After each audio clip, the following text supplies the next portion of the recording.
In Allie McCullough's November 12th entry in her diary, she writes, "Saw John Stoddart and spoke to him. He smiles and acted just the same as usual, but it seems as if he would be different," which is a curious statement. And you would think there was some kind of involvement between the two, but I'm not sure that there was.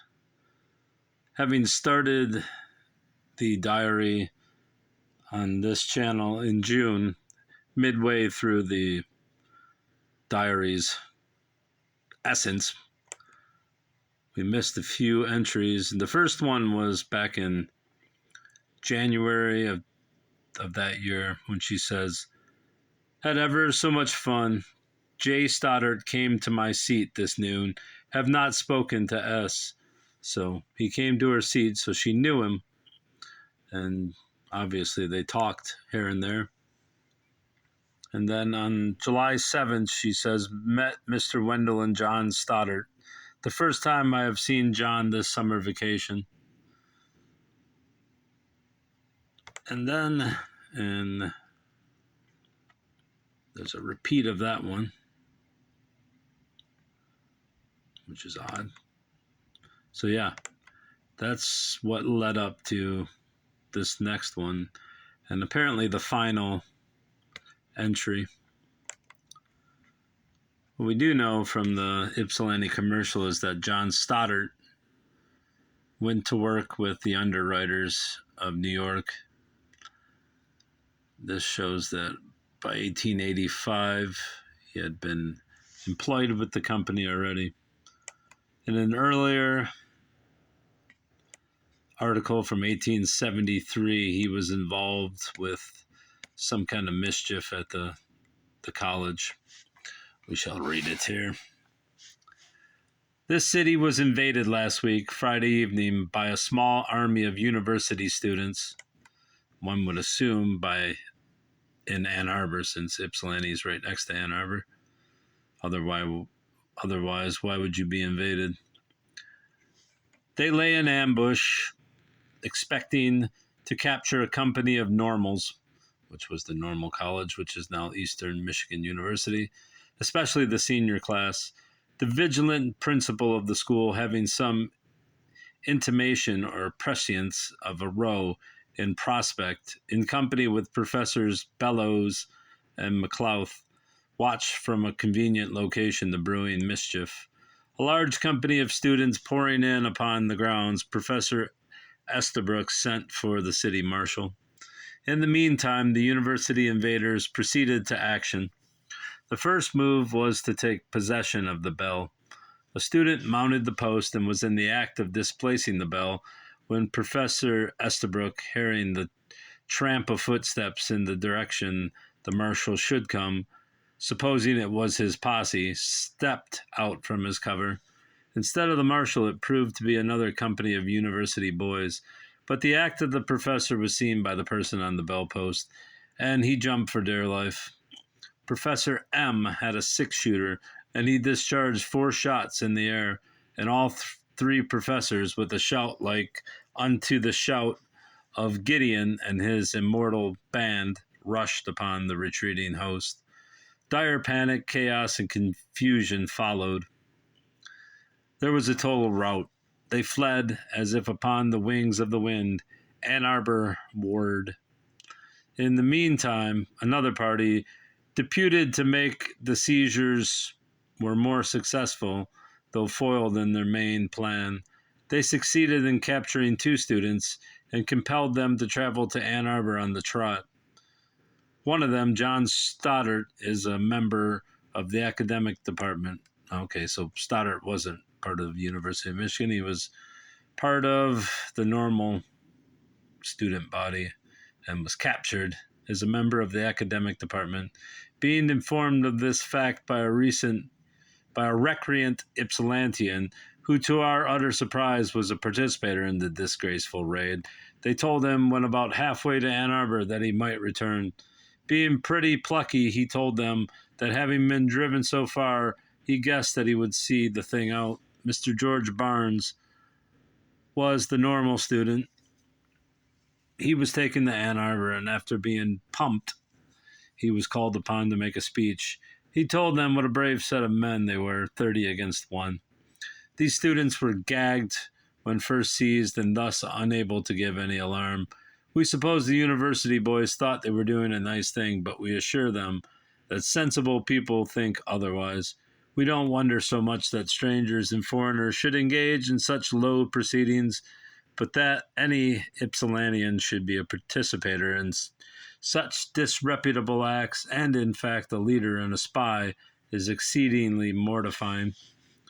We learn that legal proceedings have been instituted.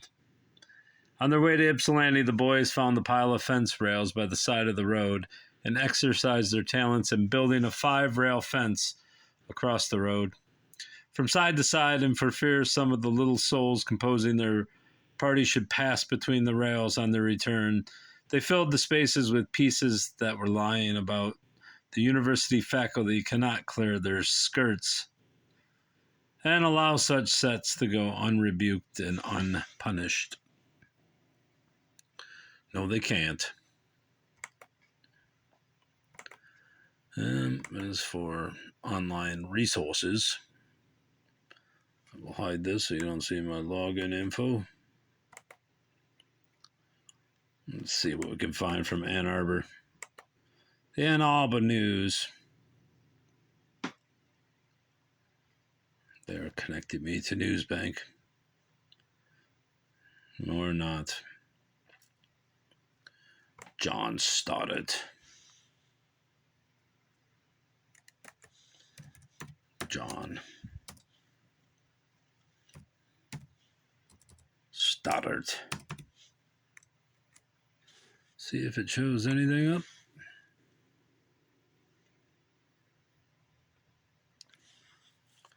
Ann Arbor News, 1945. John Stoddart.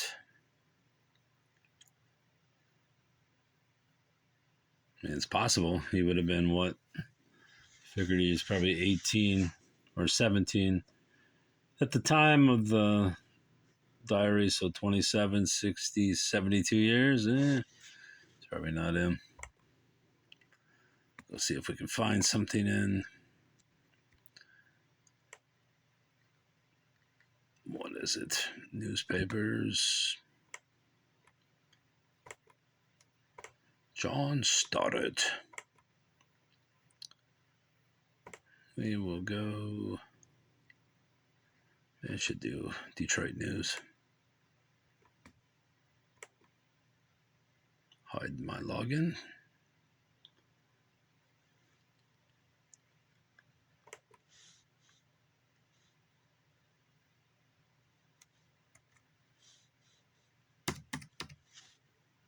John Stoddart. Search. I have a feeling it's going to show nothing. 1905. Preview. John Stoddart, New York.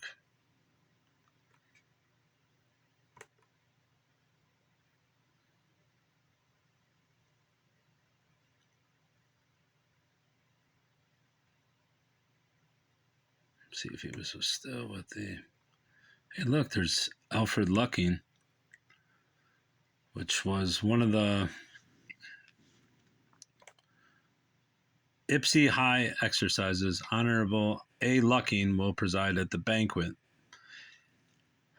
Alfred Lucking was a friend of Allie's and hung out with him a few times, possibly a suitor, but we don't know. Ypsilanti, Michigan, June 16th. What year was this? 1905. I think it was 05. Yes, June 16, 1905. The commencement exercises and alumni banquet of the Ypsilanti High School will be held this evening. The class of 37 is the largest, but one the school has ever graduated. At the banquet, Honorable Alfred Lucking, 74, of Detroit, will be Toastmaster, and Henry M. Utley, 57. Detroit, Mrs. Mary C. Spencer, 60. Lansing, George W. Moore, 70. Detroit, John Stoddart, 74. So he would have been 18 at the time and graduated. It shows that he's still in New York at that time. So we'll see if we can find anything from New York papers. So we know when John graduated, he would have been, well, then again, you don't have to be 18 to graduate back then. Where's the library or newspaper periodicals?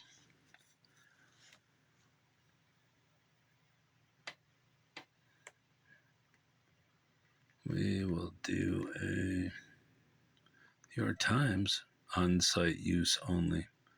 That's not going to help us. We'll do newspapers.com.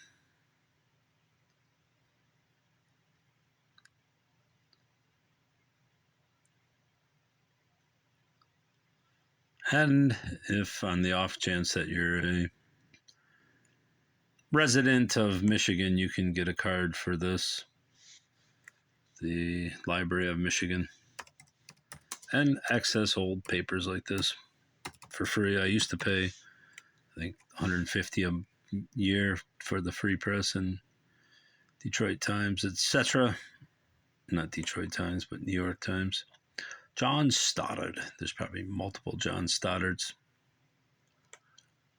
England, that ain't gonna help us. See if we can. Is that New York? There's New York, the little one, right? 2,033 pages. 1905. Maybe I'll just put underwriters. As you can see, I don't edit. I just do what I have to do, bruv. Philadelphia Inquirer. National Coal Company. How many matches? 49. Let's see if we can get any underwriter stuff. Coal yard.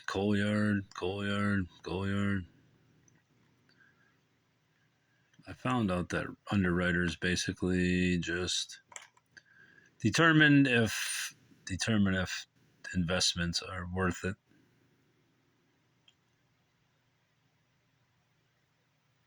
John Stoddart, 1962. Highly doubt that's him. He would have been dead by then, you think? 62, 26, 44. Yeah, he'd have to have been 120 years old. Master John Stoddart. Dilapidated.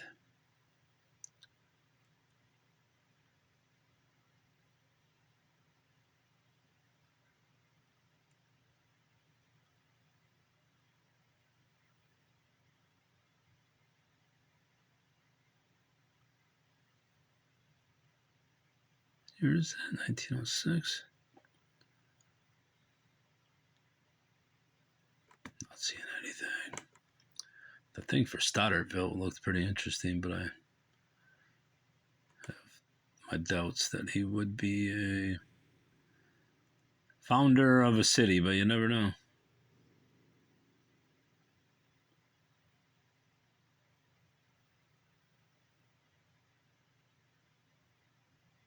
I don't know.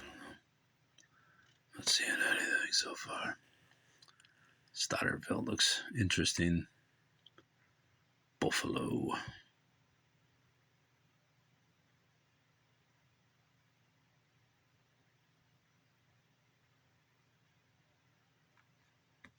See what this one's about.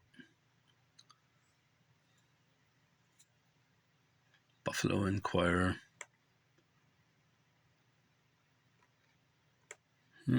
Stoddart Brothers observe anniversary. Drug business 46 years ago. I don't think that's them.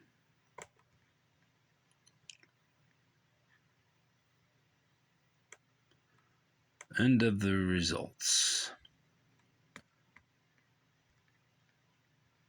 We will go back to Stoddartville. Where is that?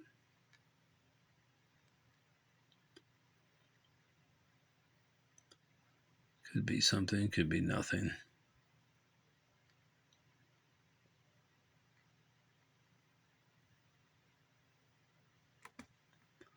Let's read this. 1906. which would have been a year after that graduation thing. Joseph M. Stoddart Sr. died on blah, blah, blah. In his home Rydell near Philadelphia. He was born in 1816. Does it mention anything about Ypsilanti? No. No. I guess that's going to be it. I did find something that in Google searches about Stoddart, but I don't think it's the same man. Even though he worked for the underwriters, claimed that he was 84 in 1945, which cannot be true. He would have had to have been 12 at the time of the diary, so I guess that's the end of the line for that. You don't need to see my views, and that's about it, I guess.